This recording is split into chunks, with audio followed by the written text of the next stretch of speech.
आईने हिंदी के एक नए एपिसोड में आपका स्वागत है, जहां आपके लिए लेकर के आते हैं इंडियन डिफेंस की प्रमुख अपडेट्स को। दोस्तों, हम सब जानते हैं कि भारत के द्वारा लाइट कॉम्बैट एयरक्राफ्ट तेजस को इंडिजिनाइज करने का अथक परिश्रम किया जा रहा है और इसके लिए महत्वपूर्ण कदम भी उठाए गए हैं। बहुत सारे क्रिटिकल कंपोनेंट्स हैं जिनको इंडिजिनाइज किया जा भी चुका है,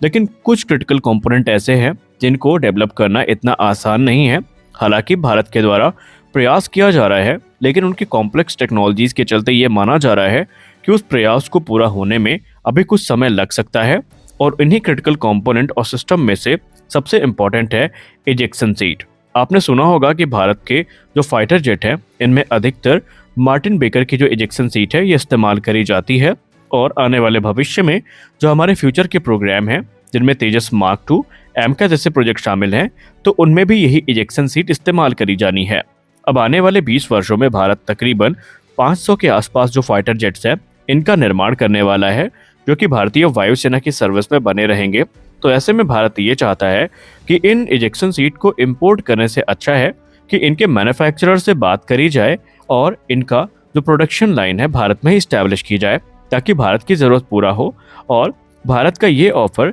काफ़ी इम्पोर्टेंट है, और ये जो इम्पोर्टेंस है अभी आप थोड़ी देर में समझ जाएंगे कि हम किस इम्पोर्टेंस की बात कर रहे हैं। दोस्तों, इसमें कोई संदेह नहीं है कि भारत दुनिया की सबसे बड़ी फाइटर जेट मार्केट है इस समय, जहां पर तकरीबन 1000 मार्टिन बेकर की जो इजेक्शन सीट है सर्विस में है। फिर चाहे वो इंडियन एयरफोर्स की बात करी जाए, इंडियन नेवी की बात करी जाए या आर्मी की बात करी जाए, और आने वाले भविष्य में और बड़ी संख्या में इनका जो ऑर्डर है वो दिया जाना है। अब इस समय भारत की सरकार यूके बेस्ड फर्म जिसका नाम मार्टिन बेकर है, जो कि एयरक्राफ्ट की इजेक्शन सीट का निर्माण करती हैं, और माना जाता है कि इनके द्वारा बनाई गई इजेक्शन सीट दुनिया की बेस्ट इजेक्शन सीट है, जिन्होंने आज तक न जाने कितने पायलट्स की जान बचाई है और उनको क्रैश से सुरक्षित बाहर निकाला है। इजेक्शन सीट एक इम्पोर्टेंट लाइफ सेविंग सिस्टम है, जिसको बनाना हर देश चाहता है, लेकिन इसको बनाना इतना आसान नहीं है। और इसीलिए भारत सरकार मार्टिन बेकर के साथ इस समय बातचीत कर रही है कि वो भारत में एक डोमेस्टिक प्रोडक्शन लाइन को एस्टैब्लिश करे, जहां पर इन लाइफ सेविंग सिस्टम का निर्माण किया जा सके। हालांकि इंडिया का जो एम्बिशियस प्लान है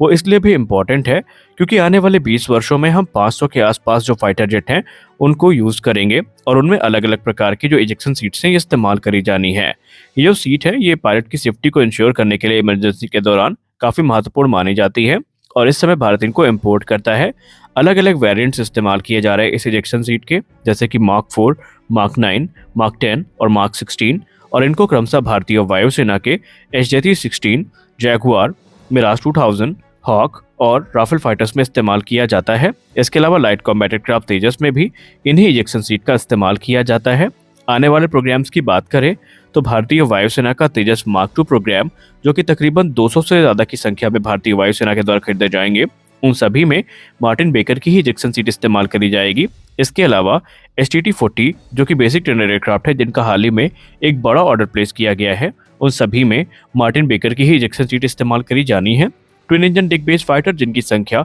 100 को पार करेगी, उनमें भी यही इजेक्शन सीट इस्तेमाल करी जाएंगी। इसके अलावा क्रमशः advance medium combat aircraft mark 1, जिसको हम एमका मार्क 1 के नाम से भी जानते हैं, और एमका मार्क 2 में यही इजेक्शन सीट जो कि मार्टिन बेकर के द्वारा बनाई जाती हैं, इनका इस्तेमाल किया जाना है। इन सबसे अगर हम हट के बात करें तो फ्यूचर का एक और इम्पॉर्टेंट प्रोग्राम जो कि बड़ी संख्या में भारतीय वायुसेना के द्वारा इंडक्ट किया जाएगा, वो होगा HLFT-42, जो कि एक सुपरसोनिक ट्रेनर एयरक्राफ्ट होने वाला है। तो उसमें भी मार्टिन बेकर के द्वारा बनाई सीट्स का ही इस्तेमाल किया जाएगा, और भारत इसीलिए ये चाहता है कि इनका निर्माण भारत में किया जा सके। अब आप लोगों के मन में एक प्रश्न उठ रहा होगा कि अगर ये सीट हमारे लिए इतनी ही इम्पोर्टेंट है तो हम इसको स्वदेशी तौर पर विकसित क्यों नहीं कर सकते। दरअसल प्रयास भारत में किया जा रहा है, लेकिन अभी ये काफ़ी इनिशियल स्टेजेस में है, और माना जा रहा है कि हिंदुस्तान एरोनॉटिक्स लिमिटेड के लिए ये टेक्नोलॉजी अभी नई है, और एक कैपेबल मैन्युफैक्चरिंग इसकी करना ये टाइम लगने वाला है। यानी कि जो एयरक्राफ्ट कंपोनेंट जो कि सीट में इस्तेमाल किए जाते हैं, उनमें अभी काफ़ी मेहनत करनी पड़ेगी।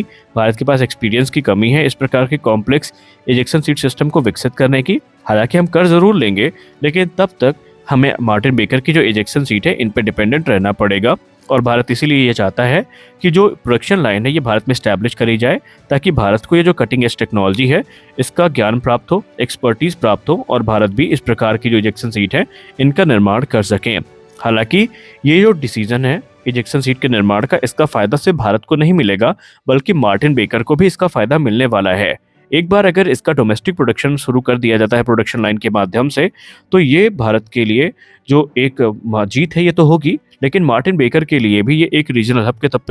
के तौर पे काम करेगा। यानी कि भारत तो इसका इस्तेमाल करेगा ही करेगा, और मार्टिन बेकर की इजेक्शन सीट के लिए जो एक्सपोर्ट मार्केट है ये और भी ज़्यादा खुल जाएगी, क्योंकि जाहिर सी बात है कि भारत के जो फाइटर जेट हैं ये एक्सपोर्ट मार्केट में भी उतारे जाएंगे और इसका फ़ायदा मार्टिन बेकर को भी मिलेगा, जिसका सीधा मतलब है कि हर प्रकार से वो विन विन सिचुएशन में बने हुए हैं। तो यहाँ पर अभी तो मार्टिन बेकर की तरफ से कोई कह सकते हैं रिस्पॉन्स नहीं आया है सामने, लेकिन एक्सपर्ट्स ये मानते हैं कि बहुत जल्दी मार्टिन बेकर इस मौके को ग्रैब करेगा, क्योंकि मार्टिन बेकर को पता है कि कोई छोटी मोटी डील नहीं होने वाली है, बड़ी संख्या में जो ऑर्डर्स है वो मिलेंगे, और ऐसे में मार्टिन बेकर को एक बड़ा यहाँ से रेवेन्यू मिल सकता है। हालांकि इस प्रकार की सोफिस्टिकेटेड इजेक्शन सीट की प्रोडक्शन लाइन को स्टैब्लिश करना इतना आसान भी नहीं होगा, कुछ चैलेंजेस हैं उनका सामना करना पड़ेगा, जैसे कि टेक्नोलॉजी ट्रांसफर को भारत के द्वारा यूटिलाइज किया जाना, इसके अलावा एक रोबस्ट सप्लाई चेन को बिल्डअप करना जो कि स्पेशल मटेरियल को सप्लाई करेंगे जिनका निर्माण में काफ़ी महत्वपूर्ण योगदान होता है, और भी बहुत सारी चीज़ें हैं, और टेस्टिंग फैसिलिटीज़ को बनाया जाएगा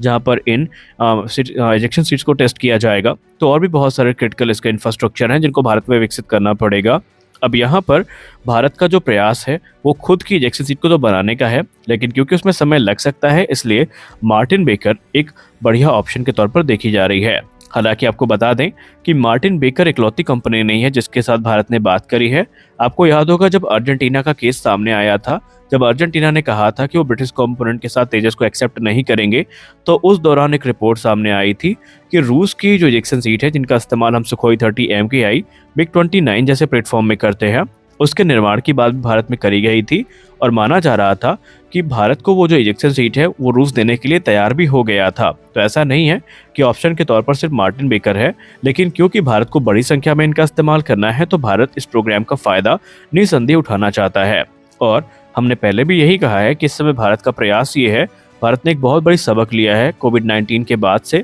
कि अधिक से अधिक जो क्रिटिकल कंपोनेंट्स का प्रोडक्शन है वो भारत में ही किया जाए, ताकि अगर फिर से कोई ऐसी विषम परिस्थिति आती है तो भारत को इनकी सप्लाई के लिए दूसरे का मुंह ना ताकना पड़े और भारत हर प्रकार के चैलेंजेस से निपटने में सक्षम हो। क्योंकि हमने कोविड-19 के बाद सुखोई 30 MKI के केस में, Mi-17 हेलीकॉप्टर के केस में ये चीज़ देखी है कि सप्लाई चेन बुरी तरीके से प्रभावित हुई थी, जिसकी वजह से क्रिटिकल कंपोनेंट और स्पेयर पार्ट्स की सप्लाई भारत को नहीं मिल पा रही थी, और उसके बाद से भारत ने अधिक से अधिक जो प्रोग्राम है इनको भारत में शुरू करने का फैसला किया है। हालांकि भारत के इस कदम की तारीफ तो हो रही है, अब देखना यह है कि मार्टिन बेकर भारत के इस प्रस्ताव को किस तरह से देखती है और कब तक हमें इस प्रोग्राम को लेकर के कोई सुखद खबर सुनने को मिलती है। तो आज की इस अपडेट में बस इतना ही। हम आशा करते हैं ये वीडियो आपको अच्छा लगा होगा। वीडियो अच्छा लगा तो वीडियो को लाइक करिए, नए हैं तो चैनल को सब्सक्राइब करिए। मिलते हैं अगले वीडियो में, तब तक के लिए जय हिंद।